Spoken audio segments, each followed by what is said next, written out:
This is Infection, the survival podcast, recorded live on Tuesday, November 9th, 2021, episode 356.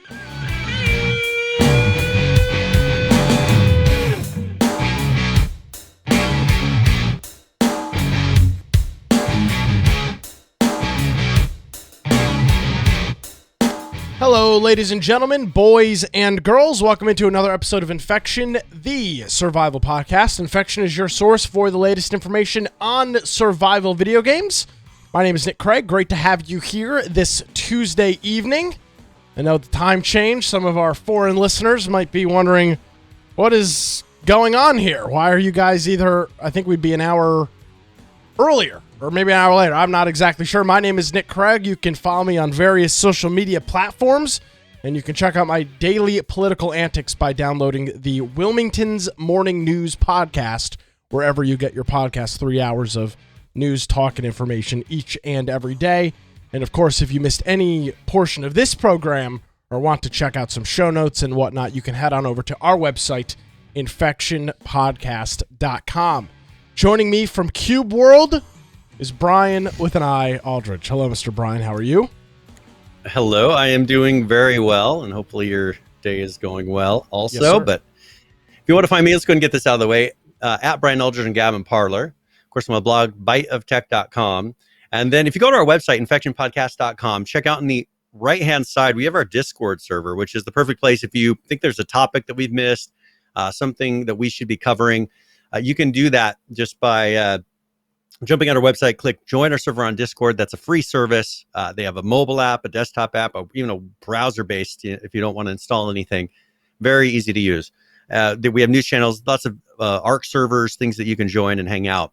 We got our Steam group, which we've been testing. Who knows if it'll ever start working again. The video forms of the podcast, Twitch, YouTube, BitChute, and DLive, you can do through the website. We also have our pre and post shows that we have some of those. And then the podcast form of the very lower hand right, there's lots of ways to listen to the show. And if you pick whatever platform or it could be a service, whatever you're using to listen to podcasts, one of those links should work for that. If you are going to listen, I'd encourage you to follow along. Just click on the particular episode that you're wanting to listen to. And you can click on all the links and all the articles, the videos, everything that we reference throughout the podcast, we put into the show notes so that you can click along and participate as well.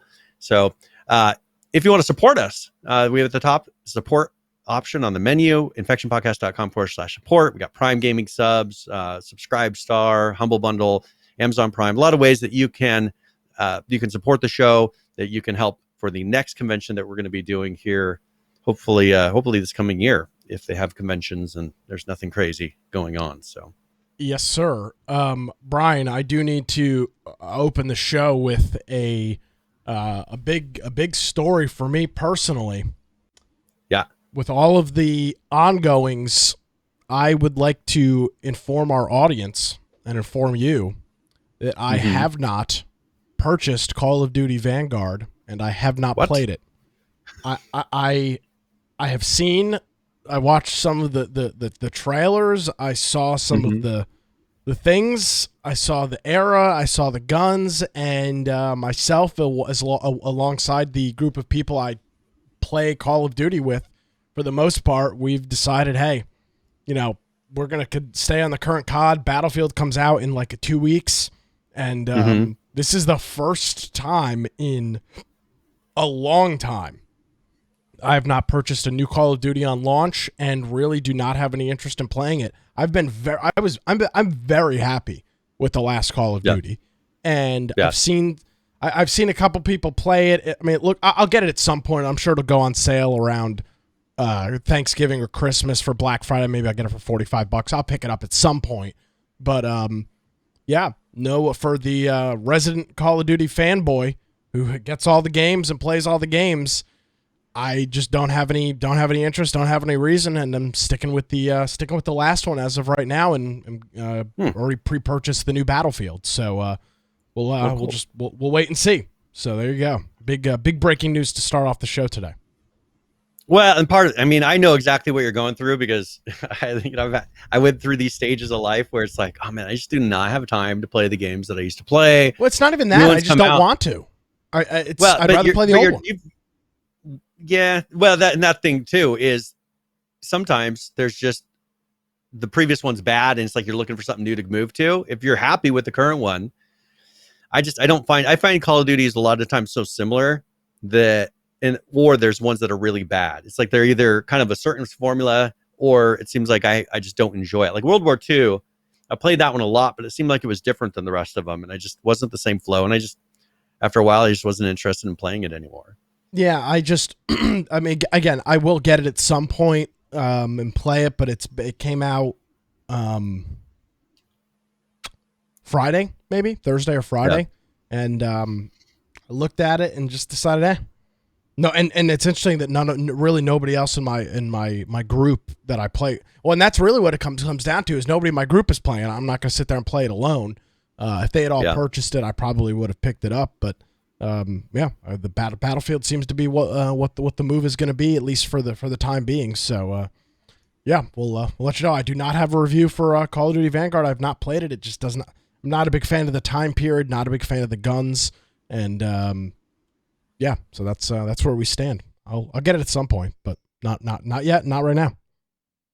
Yeah, and this is something that I like to always wait. I know there's when you're ready to play it and you're like you want to dedicate a lot of time to it. You don't really care, but with these, if I'm not interested, a lot of times I like to wait a week, 2 weeks, see what people are thinking, because there's so many times I purchased a game and it's just like, oh, there was all that hype. H1Z1, Cyberpunk, H1Z1. I mean, you name it. We had a lot of fun. We made the most out of H1Z1, but Cyberpunk was like that. I played it through, wasn't exactly the experience that I was hoping for, and so I just kind of backed off a little bit. But this could be like the one that's, oh man, this is awesome, but most likely it's going to be like, it's another one in the series. Yeah. Well, and just in terms of what's coming out this year, and I think I mentioned it on the show that I played the Battlefield beta and it was nothing extraordinary, but in terms of a different game, the new Battlefield does seem to be a bigger step forward than the new Call of Duty, which is not surprising. A new Battlefield doesn't come out every 12 months. A new Call of Duty does. Yep. So yeah, that's that. Well, hey, let's talk a minute about new releases, because we have some GTA. We had talked about the new definitive edition that's going to be coming out, and they didn't really show any kind of screenshot. They had one screenshot that I don't know if it was from a certain edition. They didn't really show anything, but they did announce, and you can pre-download the Trilogy. So for the Switch, they've got it for consoles and PC. I don't know. I'm trying to decide. I might get this, but I might get it for the Switch because I think it's not like HD. Let's go and let's play the trailer really quick because that'll give people a good idea of the visuals as well. So, but yes, but before we do that, this is a remake of the GTA 3, Vice City, and San Andreas, right? Three of the arguably best big, like three of the kind of Grand Theft Auto 3, GTAs. Vice City, and then San Andreas are the three that are here. They are so they went through and they fixed the lighting, fixed a lot of the environments, like the map and everything on there. They went through, they upgraded the textures to high resolution. The draw distances have been increased. They gave it Grand Theft Auto 5 style controls, which will be really nice because there was some pretty wonky controls in the old original versions of these. So this is coming out November 11th. So what's that, in 2 days? And the prices are going to be, I think if you get it via the Rockstar launcher, they give you a little bit of a discount, but you can pre-order it now and they allow preloads right now. I think it's going to be what, $49.99 or $50? It's a full $69.99. Yeah. Okay. And so it launches in pretty much a day and a half. Okay. Yeah. Let's take a look at the trailer. Hello.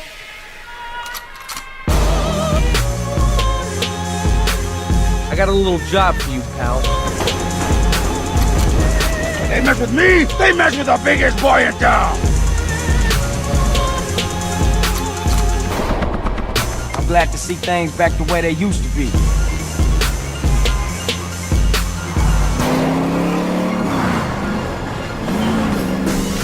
Well, that ought to put the coyote in the chicken coop, huh?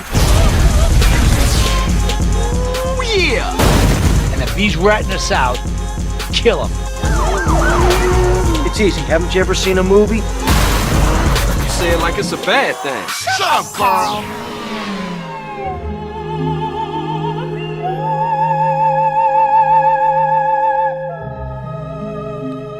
Now, Brian, I am a big GTA fan, but I am not sure I am a $60 GTA fan for a remake of 3 games, to be honest with you. Yeah, and I mean, if you're in a spot where you're not sure going to play it, you know that they're going to have this on sale, in a year or so for a discounted price. So if you're not antsy to get to it right away, which I don't know when I'll have time to play it. It'd be more of if we go on a trip or something, we're going to be in a plane for a while. This is kind of a fun game to play for that. So I'm willing to wait because I've played all 3 of these games.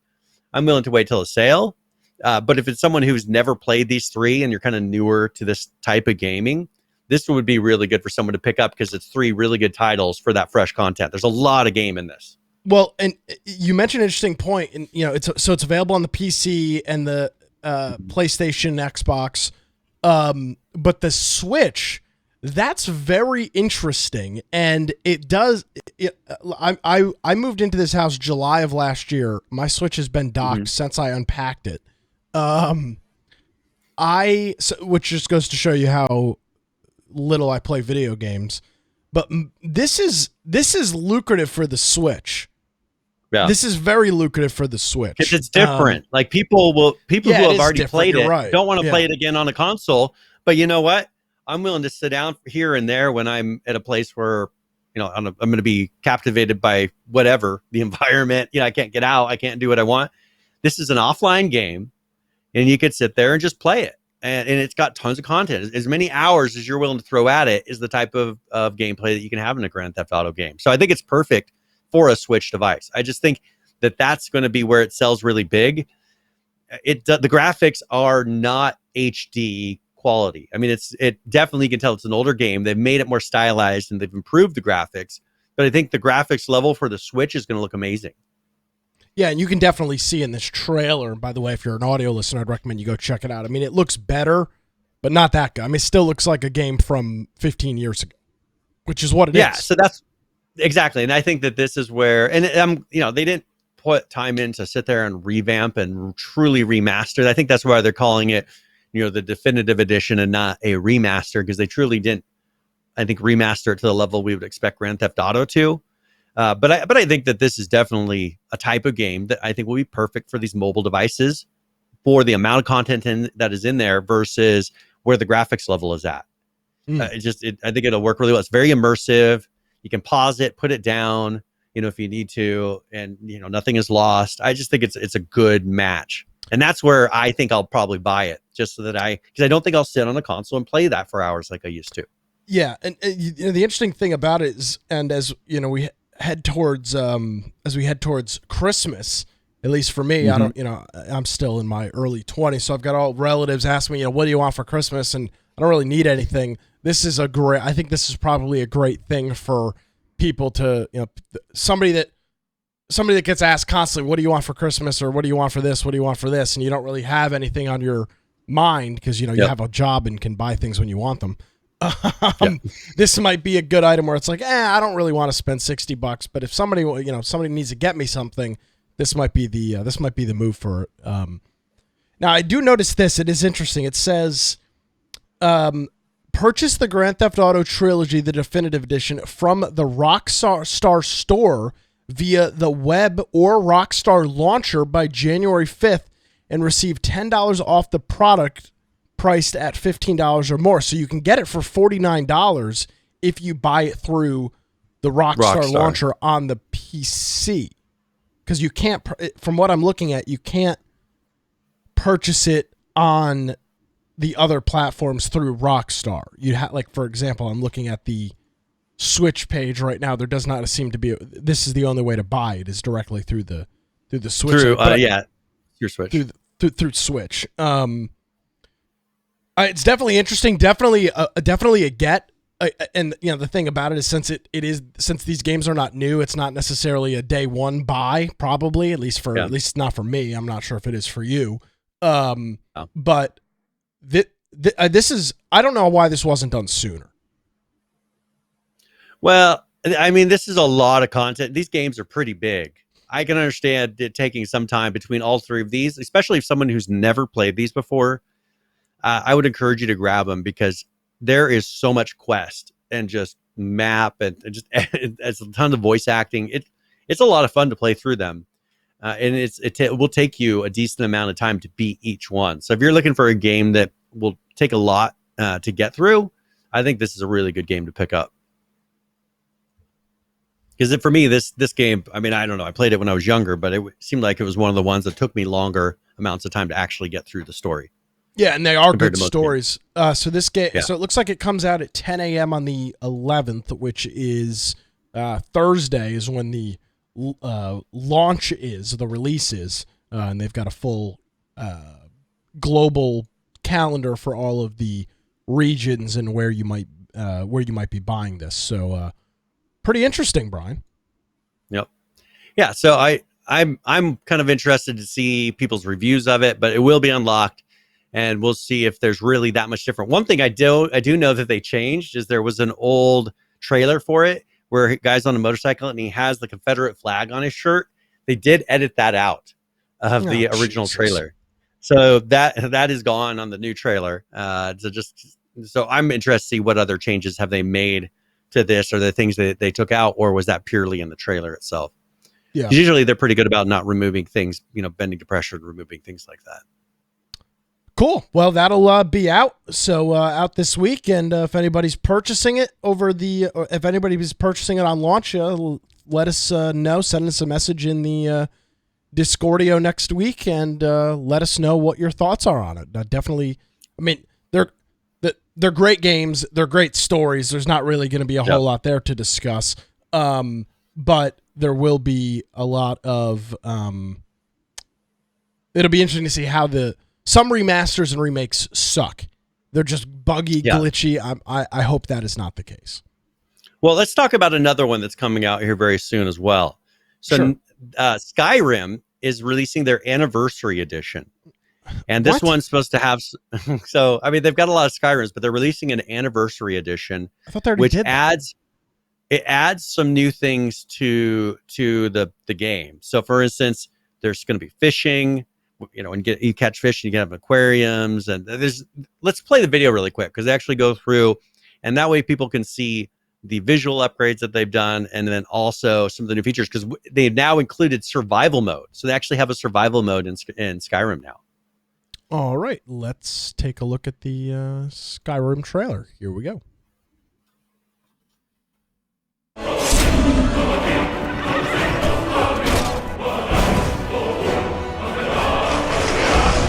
Hello everybody, Tom Mustaine here. Skyrim is turning 10, and we're celebrating in a big way. With a concert, a spotlight on some of our favorite community members, an exciting anniversary edition, and some free creations for owners of Skyrim's Special Edition. Before I tell you more about the giant batch of new Creation Club content coming to the new Anniversary Edition, let's take a look at all 4 free creations for all you Special Edition owners. To tell you about those creations, here's Daniel Lee. Hi, I'm Daniel Lee, Senior Artist and Development Lead for Creation Club. Let's start with Saints and Seducers, a full quest expansion featuring the largest amount of content we've ever included in a single creation. You'll get a whole new storyline to uncover, new armor sets and weapons, artifacts, enemies, and more. Saints and Seducers also includes the rare Curios creation. Khajiit caravans will be delivering rare imports from the far reaches of Tamriel. Take a look. These Khajiit merchants will supply new ingredients for you to produce new potions, arrows, and poisons. Even rare stones crafted by the aliens. Survival mode is perfect for those looking for an immersive challenge. Contend with the very elements of Skyrim itself, like these snowy peaks. Bundle up and keep warm by the fire lest you succumb to the cold. Mind your hunger and exhaustion to keep your dragonborn alive. Thankfully, Skyrim is plentiful in food to forage, catch, cook, or even scavenge, as well as local taverns that provide a good night's rest. I'll show you to your room, right this way. If you haven't played survival mode, it's a unique experience we highly encourage you to check out. Speaking of catching your own food, our new fishing mode lets you angle over 20 unique aquatic species across Skyrim's waters Oh, to wow. cook, display as trophies, Whoa. or even keep as Yeah, you can pets put 'em on in your your wall. own home aquarium. I like this. This is cool. Visit some of the most breathtaking and tranquil spots of the map Wow, and enjoy yeah. a relaxing respite from a hard day's adventuring. And did we mention there's also some fishing-related quests? What was that? So, grab a rod Is there a and Jaws get ready to unwind DLC? on the shores. I'm sure they'll have it soon enough. Those 4 creations will be free for all owners of Skyrim Special Edition. But what about all the amazing creations already released for the game? That's where the Elder Scrolls V Skyrim Anniversary Edition comes in. Releasing on November 11th, Skyrim Anniversary Edition comes bundled with all previously released Creation Club creations, along with the 4 free creations, of course. Anniversary Edition gives you a heap of content to dive into, including numerous armor sets, new gameplay modes like camping and survival, packs of new enemies to fight, tons of weapons, dozens of quests, some even featuring additional side quests, player housing, pets, and so much more. We'll also be bringing a ton of new Creation Club content to the Anniversary Edition, including new modes and some amazing new quests that tap into Tamriel's history. In Ghost of the Tribunal, you'll earn over a dozen new weapons and armor featured in the Elder Scrolls III Morrowind. In the Cause, you'll encounter the Mythic Dawn, who are trying to form a new Oblivion Gate, featuring brand new enemies, locations, weapons, and even a conjurable Daedra course. These new creations, along with all the other content we've mentioned today, all come bundled in the Skyrim Anniversary Edition, making it the most comprehensive package to date. Thank you so much for joining us in this look at upcoming new content coming soon to Skyrim. We're so thankful to celebrate this incredible milestone with you, and that's only scratching the surface. Look forward to next-gen optimizations coming for players of Xbox Series X and S and PlayStation 5. And of course, you won't want to miss our special Skyrim in-concert celebration on November 11th at 2 p.m. Eastern, featuring the London Symphony Orchestra. For more details on our 10th anniversary fan celebration, visit Skyrim10.com, where you can even send us your own Skyrim stories. Thank you for watching, and we absolutely can't wait to see you in Skyrim.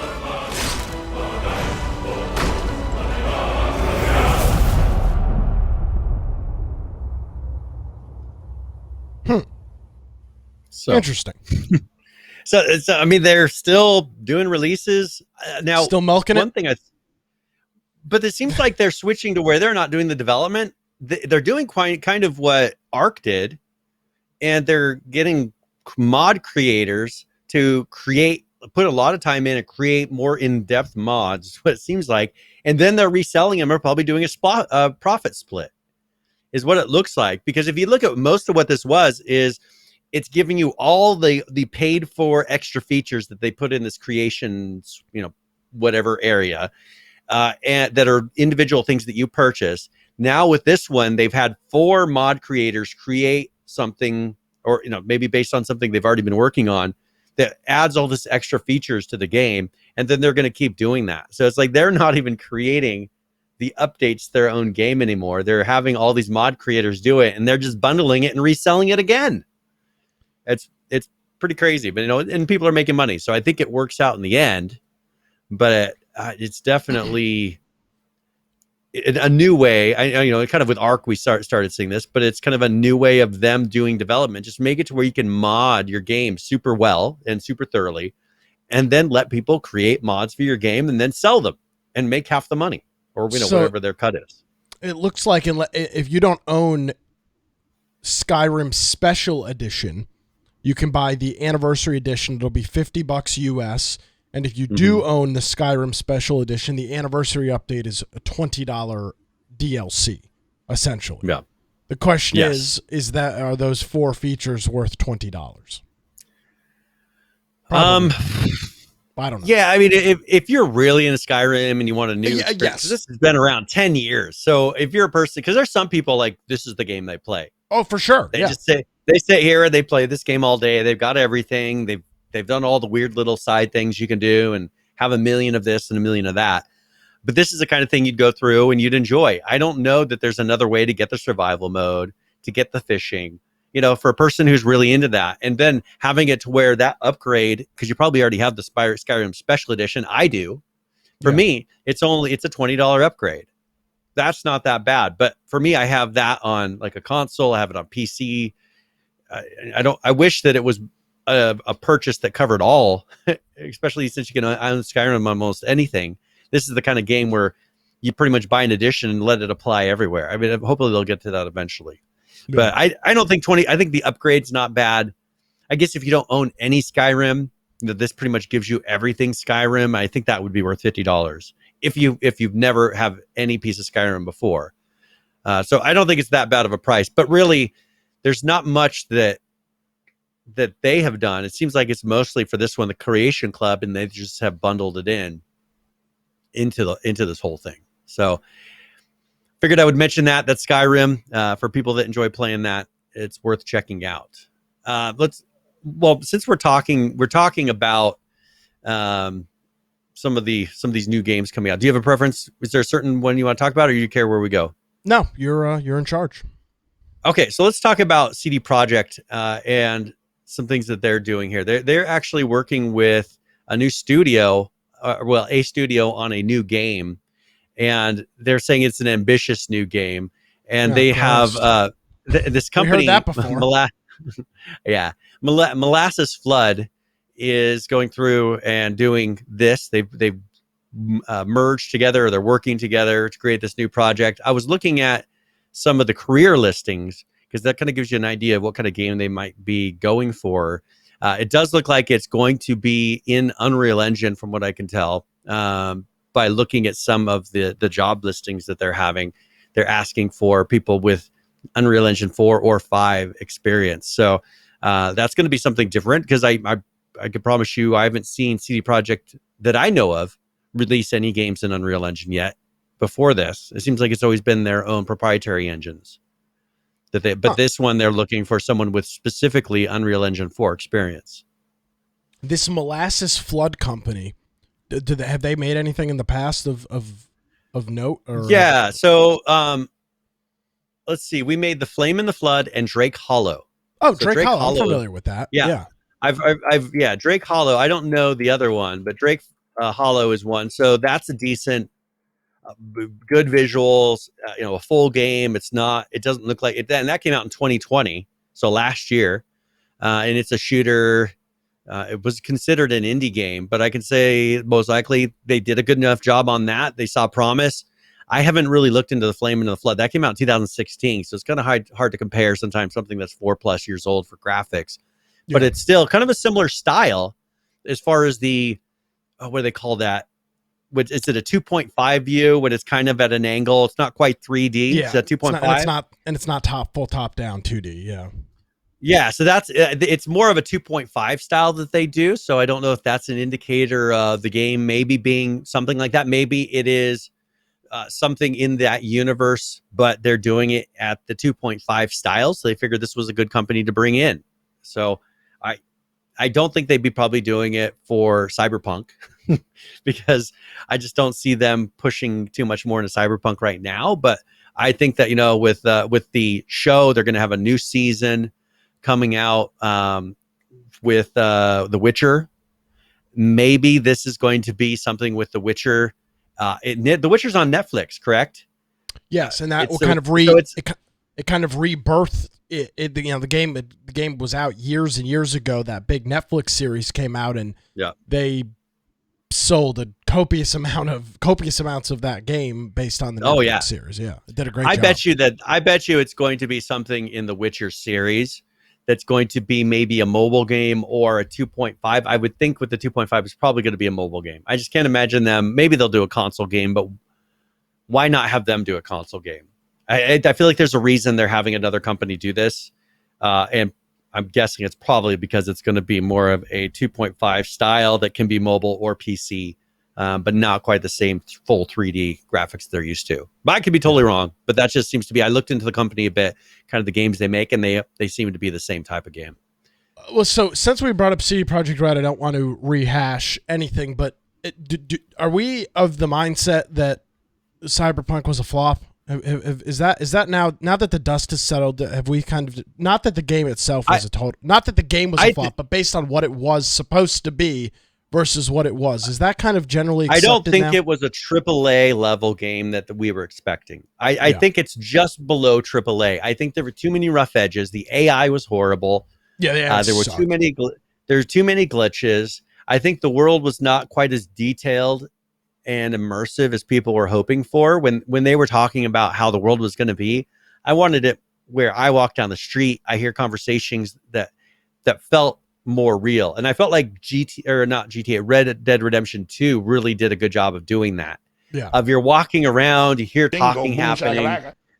Maybe the talking was leading to a quest, or it might just be some conversation that someone's happening. But you know what? If you listen to that conversation, they may have a hint of where they're going to be later that day. And then when you walk over there, guess what? They're there doing whatever it is they were talking about. Like, it's that immersive.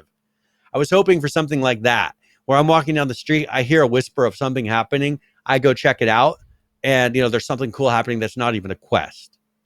That was very unimmersive for me. I think having seen what new technology and current tech is able to do with Red Dead Redemption, I was just hoping that all the time in the bragging that they did on this one was going to hint at something more like that.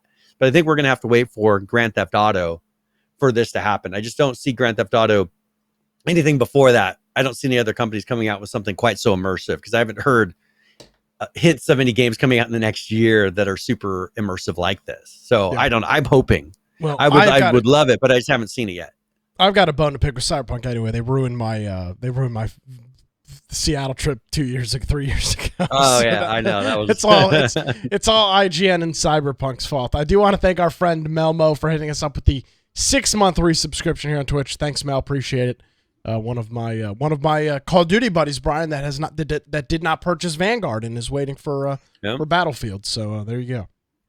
All right, we'll see what happens. Maybe people will say you're dumb and you'll end up buying it. But I will end up buying it, and I am dumb. That's eventually a fact. Let's talk about Denuvo here, Brian. Denuvo is a DRM system that we've talked a little bit about in the past, and Intel just recently announced and released their new Alder Lake chips. Their new Alder Lake chips is their 12th gen Core i series, I think they're 12s, or maybe they're 14s. I'm not sure what they are.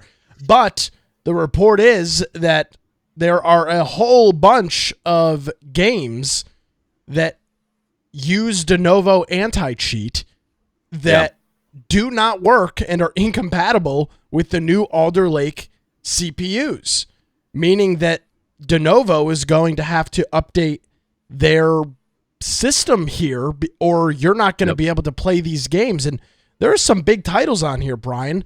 Mortal Kombat, the new Assassin's Creed, the new Madden, the FIFA games, Starlink, the new Wolfenstein Assassin's game. Creed alone is a huge current game. I mean, some of the best sellers, Star Wars Jedi Fallen Order. I mean, some of these are some of the biggest sellers that are using this tech. And I think there's been a lot of negative press, rightfully so, against this company for DRM. Yes. And even recently there was a news story here about how their SSL certificate expired. And that caused it to where people were unable to play a lot of these games. It's just, there's so many things that, for them to lock themselves into their games, into a product like this, and then to have them dropping the ball, because when they forget to renew a certificate, that affects the whole game. So like for Planet Zoo, you can't get in because it says that it's expired. Therefore, it can't verify your purchase and verify, encryption and everything. And you can't play your game. You're kicked out of the game. And that is a huge nightmare for them, visually. I am not making an excuse for Denuvo. We've been very critical of them in the past. But Brian, Microsoft has had this same issue where they've allowed SSL certs to lapse. Microsoft has had issues, on the Windows side, on the Office side, where they've allowed certificates to lapse, and it causes huge nightmares. One of those big internet issues a couple of months ago was an SSL cert. I don't know if it was a domain name expiration or an SSL cert that lapsed, and it wreaked havoc as well. So I'm not giving them a pass on this, but unfortunately, this is all too common. But they're going to have to figure something out here. I mean, fortunately, many people don't have these Alder Lake chips yet, but I'd be pissed. You get this new chip, you get this new DDR5 RAM, get all ready to play your video games, and find out that they're incompatible. And from what I was reading in the article, I don't know if there's a fix as of right now. There does not appear to be a workaround right now, and it's going to be on Denuvo for them to fix it. Have they? The company says they're working on a workaround, but they don't have one yet. All right. So for ones that are affected on Windows 10 and 11, they're expecting a patch mid-November for half the games. So half the games, there's mid-November that are sort of 11 of those. And then the other half, they do not have a time frame yet on the fix. And that includes Assassin's Creed Valhalla, Far Cry Primal, Madden 22, Need for Speed, Hot Pursuit Remastered, Star Wars Jedi Fallen Order. In response to this, Star Wars Jedi Fallen Order has announced that they're dropping Denuvo DRM. Good. So they're getting rid of it because their product's going to be unplayable, and there's no set time for fixing this. This makes sense for them to get rid of it because there's got to be a better product for doing this. I understand that you have to be pretty intrusive to prevent piracy and things like this sometimes. But I think there's just been so much negative press with Denuvo. I'm kind of shocked at how they stay in business for so long and continue to get such big names with just the issues and the stuttering and the stalling that most games have whenever Denuvo's in there. Because that's been a real thing. Because there's been certain games, I think it was the Ubisoft who was blaming all the stalling and stuttering in one of their games, and they said it's Denuvo. Whenever something certain happens, Denuvo just starts to lag out. But then, so it's a big issue with them. But if that's the case, why are they still using it? Because I mean, there's other issues. PHs bring up the point that the Denuvo anti-cheat apparently is always phoning home. We talked about Denuvo in the past and some of their issues. It doesn't appear to be new. Well, and for them, they were what. I was going to say that for Star Wars Fallen Order, one thing they said, that they've been blaming a lot of the frame rate drops on this. And for instance, the Humankind, the game that was a Sony game, they removed it prior to launch because it was having such a negative performance impact on their game. This might be the nail in the coffin for Denuvo, and it's probably not a bad thing that it is. We have countless issues with this DR. This is not anti-cheat. Let me be clear. This is DRM protection. This is anti-piracy. Anti-piracy.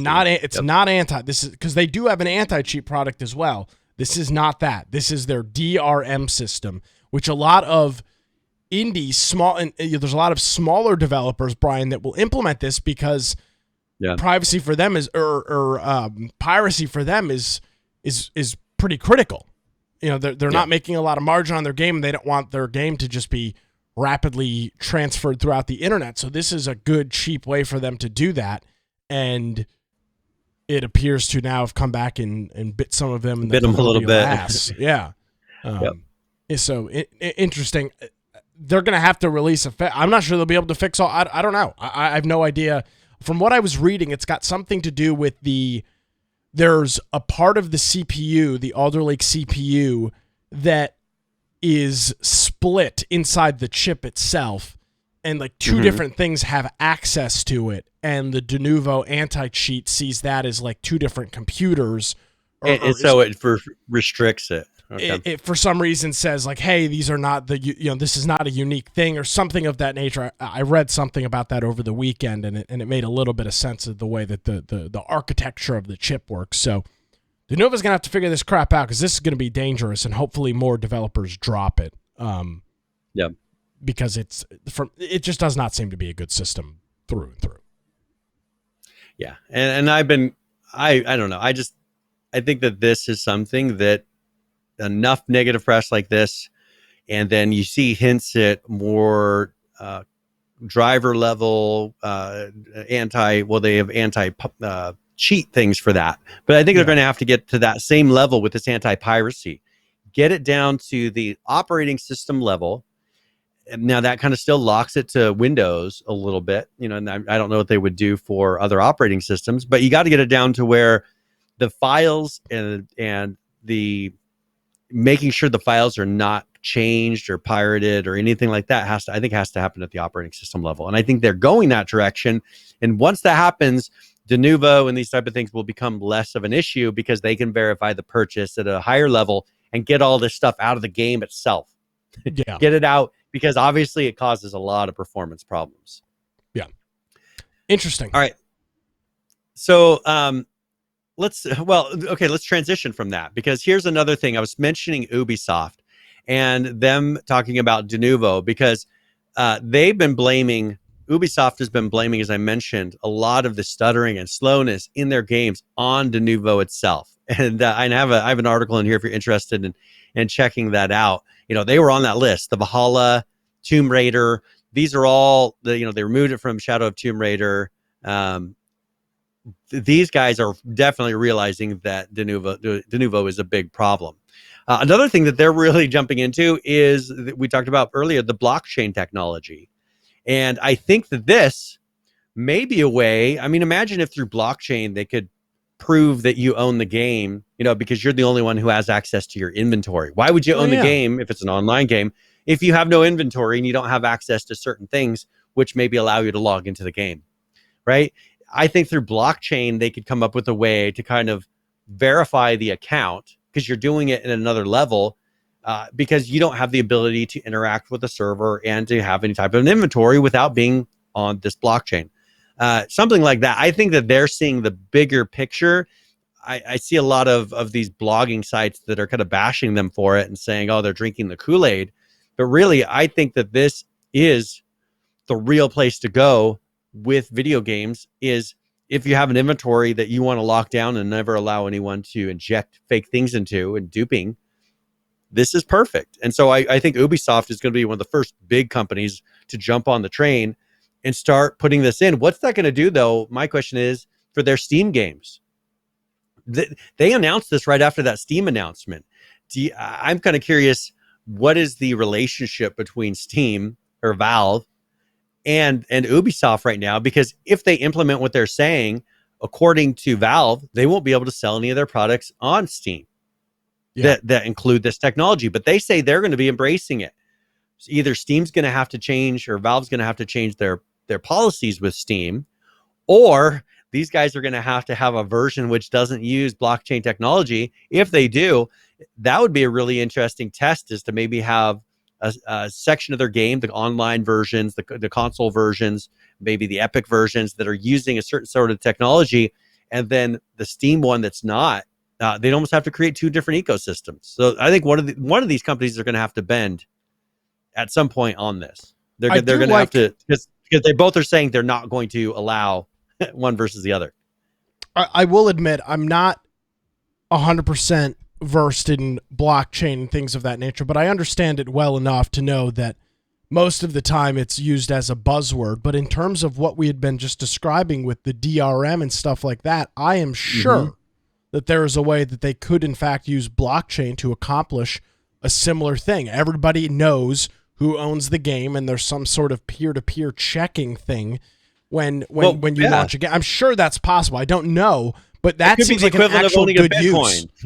You know what I'm saying? Like, it's equivalent of owning a Bitcoin. Your game is the Bitcoin in the blockchain, right? Your key or whatever it is for you. Your copy. To be able to get in the game and play it is on the blockchain, and they can verify through some other service whether or not you have it. I just think that there's good uses for it, and I really want to see if they can implement something that fixes a lot of problems, fixes a lot of cheating, fixes their piracy issue. They use blockchain. How is once Valve has to answer that and they start implementing it, I think we're going to have a little battle. I'm kind of excited to see what happens. It's going to be a little bit of drama.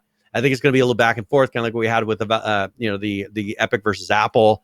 If this could be a big change, this could be a big change for Steam, or for this being implemented, it being so much better and it becoming the new standard. Yeah, and there definitely is a place for it, for something. I say that it's simple, and I don't mean that it is, but something like verifying ownership. PH is pointing out. Yeah, PH is pointing out it's not replacing all databases in games. That's not the point. But if it's something that you put high value on that people are going to try to dupe, like your game code, like the copy to piracy, or objects in the game that you earn that you don't want them to, because you're putting a value that you want to maintain in the game because of remember the whole thing we talked about last week with the economy of games. This is where it becomes important, maintaining the economy.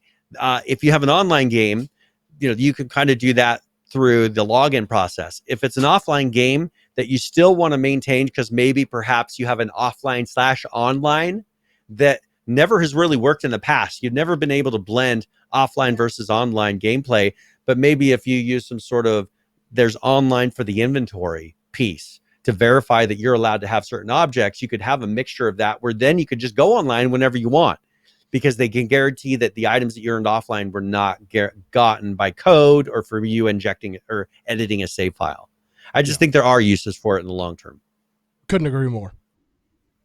So that's Ubisoft. I did have an opinion piece of PC Gamer, talking of one of their people talking about how it's Kool-Aid, and it's not really, they don't think it's going to go anywhere. Well, let them prove that. I think that there's a lot of promise in it, and we've seen demos of it. We showed a video in the past of someone doing an inventory system with it. I think there is promise. Yeah, absolutely. Let's talk about Nintendo because Nintendo. First of all, we mentioned it's been months, but remember there was a piracy. There was a ROM emulation site that got taken down, and they were going after the person involved. Sure. Well, he is facing currently 10 years in jail and 4.5 million in damages in this Nintendo piracy case.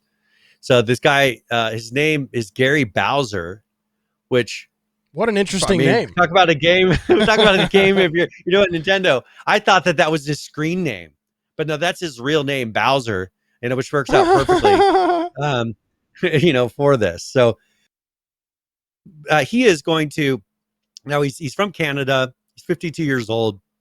He was arrested last year. He's done, trafficking in circumvention devices is what I think they're charging him with. He's done a plea agreement. He's now facing a maximum of 5 years in prison for each count. So that's still that's 2 counts that they're doing. So that adds up to the 10 years possible. So he was running a website. He's going to be facing, just selling just a ROM library of games. He created and supported ROM libraries of games, for his customers. And somehow he was making money off of this. They said he earned $320,000 from running maxconsoles.com is, I think, the website. Yeah, it is. And obviously that site is now well gone. There is some leftover things on the internet about it, but the website itself is gone. Interesting. Well, and I don't think this guy, he made $320,000. He has to pay $4.5 million in restitution. I don't think there's a way for him to pay that off. I mean, I would guess not. He's going to be convicted. Well, I don't know if it's going to be misdemeanor or felony in this case, but he's probably going to have a difficult time getting a good job that's going to earn him $4.5 million in paying restitution. Well, not even that. If they make him serve 10 years in jail, he will not be able to pay anything in terms of restitution while he's in jail. He's 52. He'll be 62. Let's just say that he holds the full 10 years. They have to decide. Well, here's the thing: they ain't getting $4.5 million from him. So I guess if that's what they want, just throw him in jail. That's gonna be the way to do it, because you ain't getting $4.5 million from him. Yeah. So that's happening now. There was another announcement from Nintendo about them talking about this chip shortage, because this has been affecting consoles, you name Cars. This has been cars. This has been a big issue. So what they're doing is looking at alternative components so they can continue putting out Switches because they don't have the parts to make more Switches. Now, see, this is a problem. I was recently watching, and it's somewhat related. I was recently watching a Jay's 2 Cents video where they were going over and testing some power supplies, and the same model power supply, even similar looking SKUs, and tearing those things apart and looking at them, they saw different capacitors, different MOSFETs on the devices. Now, for most people, they're probably saying, "Well, that's not the craziest thing," but it is. When you produce something on a mass production scale, like these things are produced, all of your components are the same. You use the same capacitors, use the same MOSFETs, use the same resistors. That's what you use because that's how mass production works, and that's the reason you can keep cost low.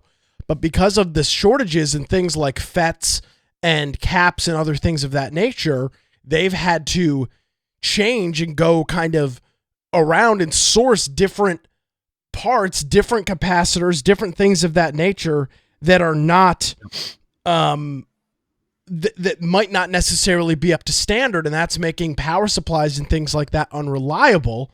And that's a big concern with this is while they're looking to get some other parts in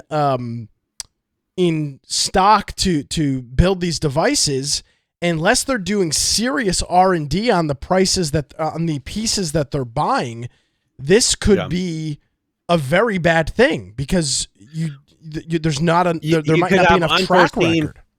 Well, and you might have unforeseen consequences. This happens a lot with power supplies because power supplies, you'll have one version that has high quality parts that are ready to, they can handle all kinds of fluctuations in load and whatever things that usually blow up a power supply. You turn around and you put the cheaper version of those components in, and those things start popping and burning and expanding.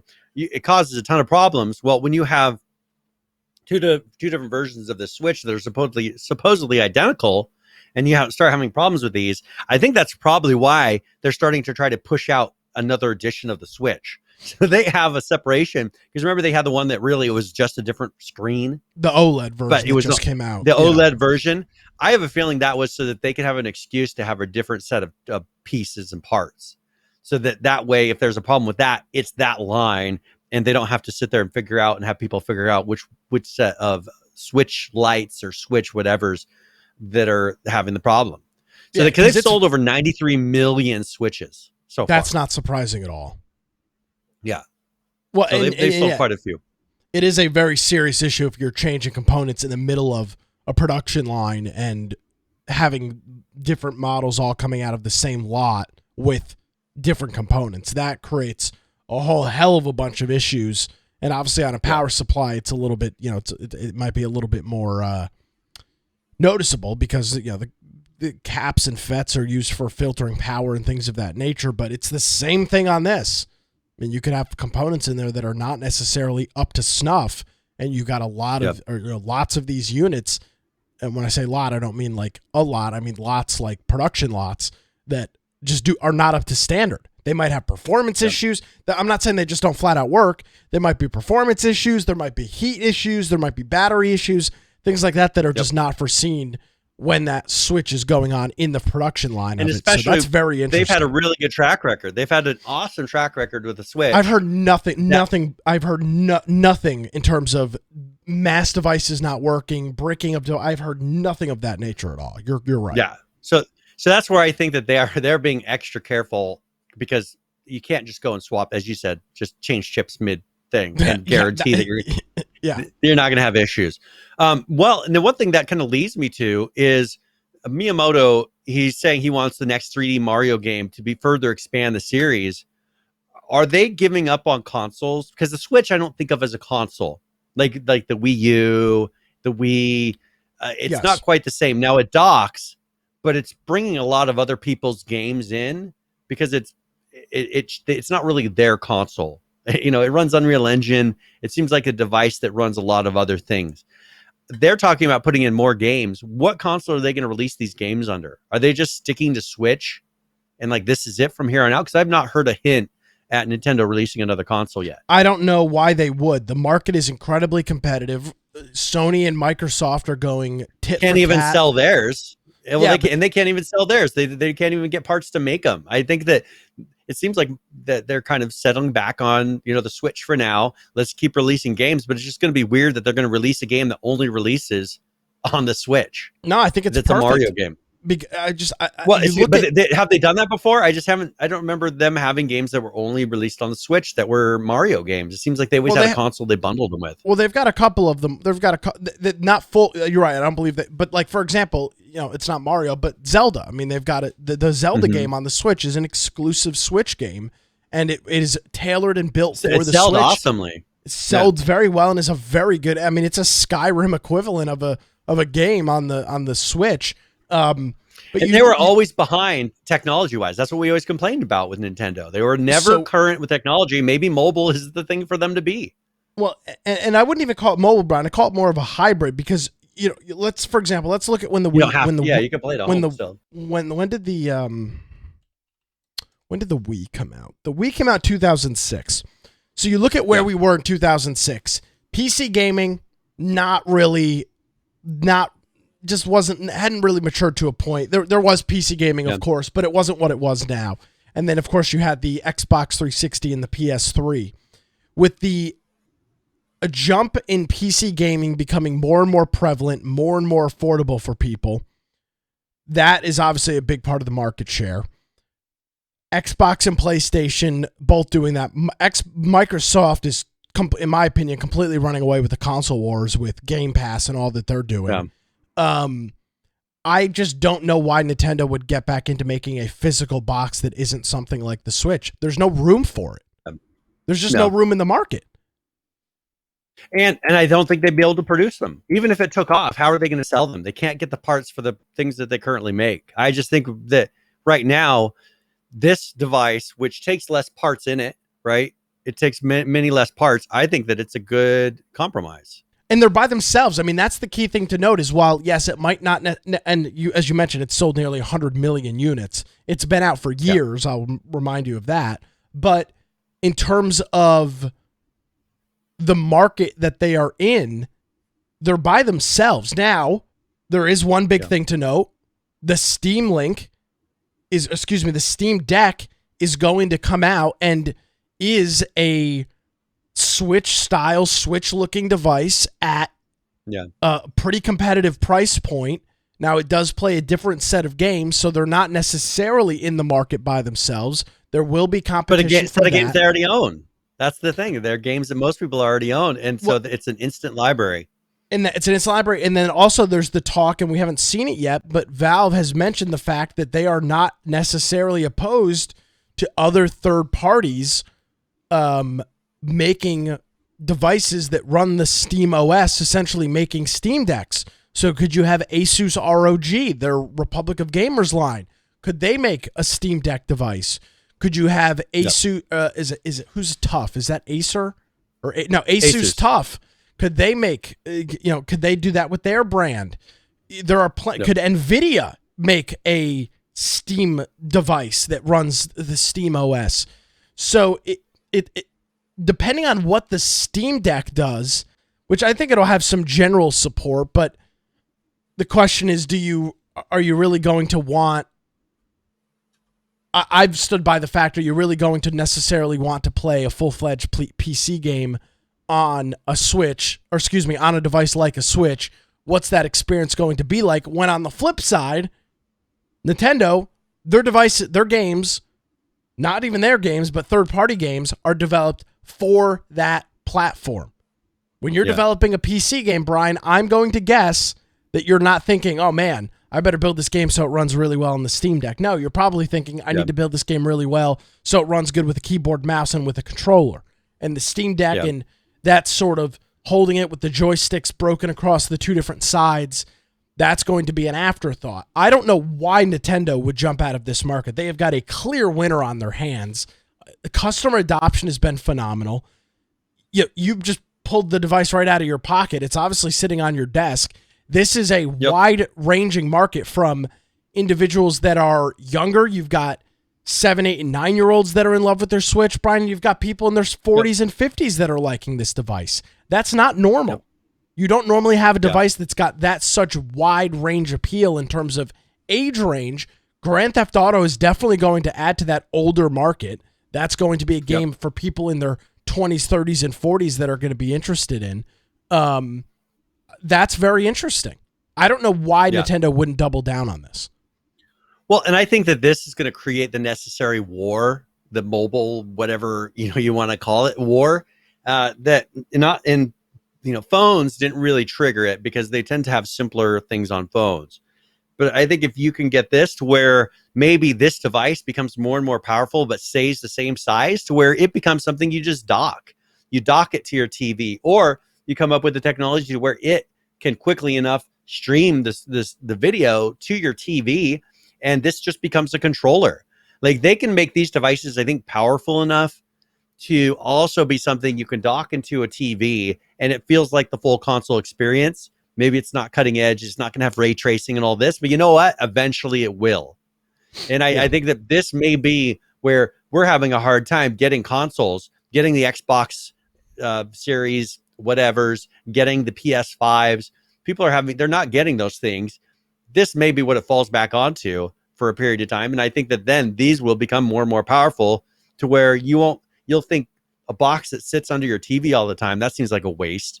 Like, this seems to make more sense, and it'll be something like what Steam is doing, Valve is doing, to where it can run a whole bunch of stuff, right? And then you can dock it. It's kind of like a computer. I just think it's been a long time coming. Yeah. Brian, I do want to end with one story. We didn't get to it last week. I want for you to bring up Harry Potter before we get out of here this evening and talk about this sad news. All right. So Niantic is shutting down Harry Potter Wizards Unite. Its second sunset was announced. This is its second sunset announcement of the year. So Harry Potter Wizards Unite, as of January 31st, 2022, which is coming up quicker than you can realize, it is going to be, getting rid of that. So they were saying that there were too many bugs, complicated game mechanics, just a lot of issues with this. So they were going to do a 2-year narrative story arc and all this. Sadly, it's not going to happen. But there is hope, because they are going to be doing Hogwarts Legacy. And so this is a different company, but they're suggesting that it's going to be released after the next movie, because they're going to be doing another story in the Harry Potter world.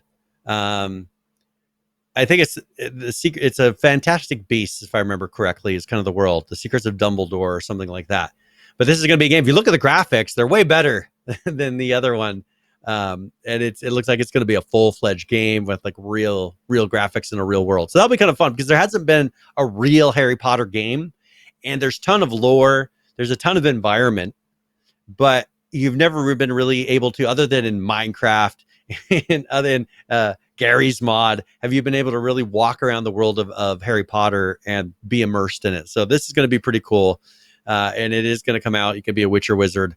So luckily they did announce this, but they're delaying it because it was supposed to be released at the beginning of this year. And now it's going to be released in 2022. I don't see an exact date, but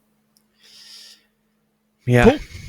Well, it's coming. It's coming. I've been waiting for a really good Harry Potter game to come out, because it's just a really good world and story, but it just nobody plays my RP Harry Potter Gary's mod. Well, Brian, you know what they say, make it and they will come. So who knows? Maybe you need to create the Harry Potter game and then get sued to high hell by whoever the hell owns that franchise. Yeah, I don't know who's got this one, but all right. Is there anything else you want to cover before we roll on out of here? Or are we good? I think we're cool. Good to go. All right, we got some cool things. So we got some cool stories for next week. I just want to mention, for instance, Planetside 2 is getting a DLC with a whole new continent, first in 7 years. We're going to go give them updates on The Forest and their new game that they're going to be putting out. Dead by Daylight has an update. And Unity has an update. So we'll cover those next week. And the 2 new games I think that they're releasing that are individual, one Borderland related that's free right now. Actually, I should mention this really quick because I don't know if this is going to be going away. Borderland 2's original Tiny Tina DLC is now a free standalone game on the Epic Store. And so if you jump in there, you can grab that. It's a one-shot adventure, but that is for free on the Epic Store right now, and it has to do with the Borderlands 2 world. So get that out of there so we don't have to carry that over. If you want to find me, you get me at Brian Aldridge on Gab and Parler. Got my blog, biteoftech.com. And if you go to our website, infectionpodcast.com, just go to the right-hand side. You'll see where it says join our server on Discord. If you do that, you can submit news topics. You can come join our ARC servers and play with those. We've got a lot of different channels you can hang out with. We have a Steam group where, who knows, we were hoping it'll fall back that we would start seeing notifications again from them, but we will see. We have our video forms of the podcast you can do through Twitch, BitChute, DLive, and YouTube. And then our pre and post shows, we have some of those listed. If you want to listen to the show, go to the lower right-hand side. We have a lot of the podcast forms, which is the audio only. We don't do those live, but we record those after the fact and upload it. If you're going to listen, make sure you follow along with the show notes because we got notes for every single episode of the podcast that we've done. So if you want to look at a particular show, we've got links for articles, videos, anything that we have referenced is going to be in there. And that way you can click and follow along as we go. If you want to support us, we've got a lot of ways to do that. We have Amazon Prime, Humble Bundle, Subscribe Star, just a lot of ways that you can support the show. And hopefully that'll all add up to a really cool convention or something that we can go do together. Yeah, I do want to thank our friend Melmo for hitting us up with the 6-month subscription here during the program. Mel, thank you very much. It is greatly appreciated. And Brian, as always, thank you for all that you do. And we will catch up with you next Tuesday for another edition. Sounds good. I'll talk to you soon. All righty. Well, ladies and gentlemen, thank you very much for joining us. My name is Nick Craig. If you want to check out my daily antics, you can check out the Wilmington's Morning News podcast. It's available wherever you get your podcasts. Just search Wilmington's Morning News or Nick Craig, and you'll get that 3 hours of content delivered 5 days a week to your mobile device. Well, that's going to do it for another episode of Infection. Of course, if you missed any portion of the program or want to check out some of those videos, maybe the Grand Theft Auto or the Skyrim trail, you can head on over to our website. It's infectionpodcast.com. Thank you so much for joining us, everybody. Have a great week. We'll see you next time.